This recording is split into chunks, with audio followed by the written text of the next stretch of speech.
स्वागत है आपका। मैं हूं आपके साथ अनामिका पांडे। आज मैं आपसे बात करने के लिए जुड़ी हूं वो जो इस वक्त उत्तर प्रदेश में, या यूं कहूं कि देश भर में सबकी जुबान पर है। उत्तर प्रदेश में भारतीय जनता पार्टी की सरकार 2022 में दोबारा से आती है। 17 में पूर्ण बहुमत और 2022 में भी पूर्ण बहुमत। 2017 के लिए कहा जाता है क्योंकि उस वक्त केशव प्रसाद मौर्य प्रदेश अध्यक्ष थे और उनकी इच्छा थी कि उनको मुख्यमंत्री पद पर बैठाया जाए।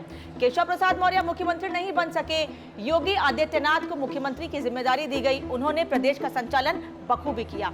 यही वजह है कि जनता जिस तरह से उनको सपोर्ट कर रही थी, उसके बाद 2022 में एक बार फिर से उनको मुख्यमंत्री बनाया गया। कहा तो ये जाता है सूत्रों के मुताबिक, या फिर राजनीतिक विश्लेषक ये भी कहते हैं कि केशव प्रसाद मौर्य ने उस चीज को अपने मन पर इतना ज्यादा हावी होने दिया कि वो लगातार सरकार के खिलाफ या पार्टी को लेकर, मुख्यमंत्री को लेकर लगातार बातें करते रहे। उनका कहना है कि संगठन बड़ा है और पार्टी बड़ी है। दरअसल ये जो बयान है उनका पिछले करीब 7 सालों में नहीं आया सामने, या उन्होंने खुलकर कभी ये बात नहीं कही। लेकिन अब पिछले दिनों जब भारतीय जनता पार्टी की कार्य समिति की बैठक हुई थी उत्तर प्रदेश में, लखनऊ में, उस वक्त उन्होंने मंच से ये बात कही।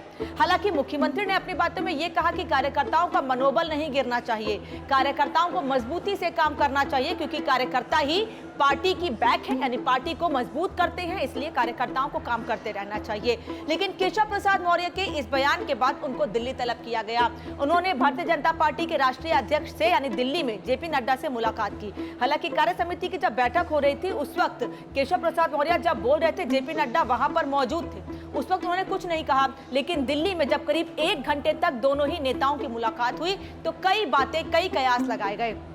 हालांकि इन कयासों के बाद ये समझा गया कि हो सकता है कि जिस तरह से केशव प्रसाद मौर्य को समझाया गया है उसके बाद वो शांत हो जाएंगे, क्योंकि उन्हें ये कहा गया था कि सरकार के खिलाफ जाकर कुछ नहीं करना है, आपको संगठन को मजबूत करना है, संगठन की जिम्मेदारी हर एक नेता पर है और सब संगठन को मजबूत करेंगे। उपचुनाव नजदीक है, ऐसे में सरकार के खिलाफ या प्रदेश में कोई भ्रांति ना फैले, ऐसा कोई बयान नहीं देना है। लेकिन केशव प्रसाद मौर्य यही नहीं रुके। अपने इस बयान के बाद उन्होंने पिछले 3 से 4 दिनों में back to back social media पर ऐसे ही बातें कही हैं। आज भी केशव प्रसाद मौर्य ने, पिछले 3-4 दिनों में आज भी केशव प्रसाद मौर्य ने सोशल मीडिया पर यह लिखा है कि सरकार संगठन से बड़ी नहीं हो सकती है और कार्यकर्ता ही मेरा गौरव है। और यह कहा जा रहा है कि केशव प्रसाद मौर्य के इस सोशल मीडिया पर लिखे जाने के बाद, इस बात को, यानी सोशल मीडिया प्लेटफॉर्म एक्स पर इस बात को लिखे जाने के बाद कार्यकर्ता भी अब खुलकर सामने आ गए हैं। और वो भी कई ऐसे कार्यकर्ता हैं, भारतीय जनता पार्टी के नेता हैं, जो केशव प्रसाद मौर्य के इस बयान का समर्थन कर रहे हैं और उनकी ही बात को दोहरा रहे हैं। लेकिन उत्तर प्रदेश के मुख्यमंत्री योगी आदित्यनाथ पर इसका कोई फर्क नहीं पड़ रहा है, क्योंकि उनको पता है कि उन्हें सरकार चलाना है, उनको प्रदेश को मजबूत करना है, प्रदेश की जनता के लिए काम करना है। तो उनका ये कहना है कि नेता अगर नाराज है उस पर बात की जाएगी। हालांकि ऐसी कोई नाराजगी है ही नहीं, लेकिन जो अफवाहें फैलाई जा रही हैं, अगर ऐसा है तो बाद में इस पर बातचीत की जाएगी। पहले मुझे प्रदेश की जनता के लिए काम करना है और उनके लिए मैं हमेशा आगे भी काम करता रहूंगा। इसी को लेकर मुख्यमंत्री ने 30 मंत्रियों की बैठक बुलाई, जिस पर अखिलेश यादव हमलावर हैं। अखिलेश यादव कह रहे हैं कि 30 मंत्रियों की बैठक तो बुला ली गई है, लेकिन ब्रजेश पाठक और केशव प्रसाद मौर्य कहां हैं? तो इस पर भारतीय जनता पार्टी, उसके सहयोगी दलों की सफाई सामने आई है।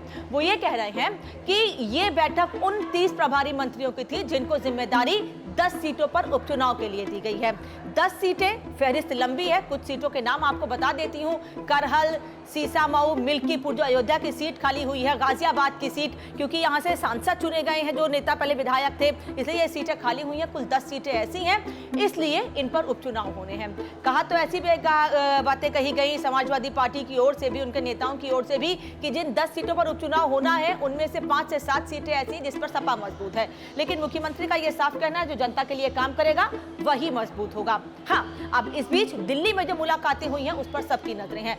दोनों डिप्टी सीएम इस बैठक में नहीं मौजूद हैं। इस पर अखिलेश यादव ने प्रेस कॉन्फ्रेंस करके सरकार पर निशाना साधा है, और केवल इसी पर नहीं, उन्होंने सरकार को लेकर कई बातें कही हैं। उनका कहना है कि टीचर्स के लिए डिजिटल अटेंडेंस की बात कही जा रही है कि टीचर्स आएंगे, डिजिटल अटेंडेंस लगाएंगे, उसके बाद क्लासेस में जाएंगे। ये भी गलत है, समाजवादी पार्टी इसका भी विरोध करती रही है। बुलडोजर चलाए जाने का विरोध अखिलेश यादव ने किया। इसी दौरान उन्होंने ब्रजेश पाठक और केशव प्रसाद मौर्य दोनों डिप्टी सीएम के बैठक में शामिल नहीं होने पर कहा कि भारतीय जनता पार्टी में अंदरूनी कलह है, और ये अंदरूनी कलह सीटों को लेकर है। प्रमोद तिवारी कांग्रेस के नेता कह रहे हैं कि मेरा 44 सालों का अनुभव है, मैंने कभी सरकार जिस पार्टी की रही है उसके भीतर ऐसी खींचतान नहीं देखी है, यानी भारतीय जनता पार्टी में सब कुछ ठीक नहीं चल रहा है। हालांकि सरकार के मंत्री, खुद मुख्यमंत्री और जो सहयोगी दल हैं वो बार बार ये बात कह रहे हैं कि केवल एक नैरेटिव बनाने की कोशिश की जा रही है, केवल अफवाह फैलाने की कोशिश की जा रही है। जो बातें विपक्ष की ओर से कही जा रही हैं वो ठीक नहीं है। उपचुनाव के पहले ये सरकार की इमेज बिगाड़ना चाहते हैं, इसलिए ऐसी बातें कह रहे हैं। और मुख्यमंत्री योगी आदित्यनाथ ने भी 30 प्रभारी मंत्रियों की बैठक लेकर उनसे बातचीत करके ये साफ कर दिया है कि जिन जिन जगह की जिम्मेदारी आपको दी गई है इन 10 सीटों में उपचुनाव में, आप उन सीटों पर जाएं, जनता तक सरकार के कामों को पहुंचाएं और कार्यकर्ताओं को बताएं कि कैसे उन्हें और पार्टी को मजबूत करना है। क्योंकि अगर पार्टी रहेगी, पार्टी मजबूत होगी, तभी सरकार रहेगी और सरकार सिर्फ कार्यकर्ताओं से बनती है, ये मुख्यमंत्री का कहना है। इस खबर पर जो उत्तर प्रदेश में इस वक्त भारतीय जनता पार्टी में या सरकार में खींचतान की बात कही जा रही है, जैसा कि भारतीय जनता पार्टी के नेताओं का कहना है कि एक नैरेटिव सेट करने की कोशिश की गई है, उस पर आपका क्या कहना है हमें जरूर बताइएगा कमेंट बॉक्स में। राजनीति से लेकर फिल्म जगत, क्रिकेट जगत या इंडस्ट्रियल कोई जानकारी आप जानना चाहते हैं, व्यवसाय से जुड़ी कोई भी अपडेट हो, सब आप पे रिपब्लिक भारत आप तक पहुंचाता रहेगा। और ऐसे ही जानकारी भरे वीडियो के लिए रिपब्लिक भारत के डिजिटल प्लेटफॉर्म को सब्सक्राइब करना न भूलें।